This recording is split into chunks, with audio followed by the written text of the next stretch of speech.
Moi, je pense que l'avion, il a bien disparu là où on l'a perdu. Je pense, depuis j'ai mené l'enquête, je pense que cet avion a été abattu à peu près à cet endroit-là et qu'il a fallu cacher, à un moment donné, au bout de 8 jours, il a fallu cacher. On n'a pas et on cherche l'avion là où il n'est pas tombé. Mmh. Vous, votre conviction, effectivement, donc c'est et vous l'avez exprimé déjà, c'est celle d'une manœuvre militaire, Oui, finalement, qui aurait mal tourné. oui, absolument. Vous pensez aux États-Unis? Je pense bien évidemment aux États-Unis parce que il faut comprendre comment ça se passe en fait. Il faut comprendre que les États-Unis sont à Kuala Lumpur le lendemain.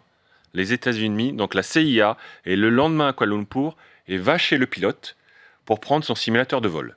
La CIA. Ce n'est pas la CIA qui est en charge des recherches, parce qu'il y a des règles internationales dans ce genre d'événement. Officiellement, c'est la Malaisie qui est en charge de la recherche. Mais la CIA va prendre ce simulateur de vol du pilote le lendemain. Pourquoi la CIA est sur place? Prend le simulateur, n'a jamais fait de rapport à qui que ce soit sur ce qu'ils ont trouvé sur ce simulateur et n'a jamais versé quoi que ce soit à l'enquête.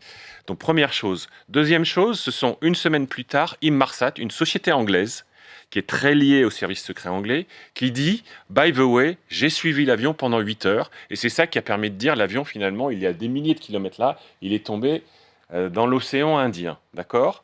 Société anglaise, américain. Et troisième intervenant, ce sont finalement les Australiens qui cherchent.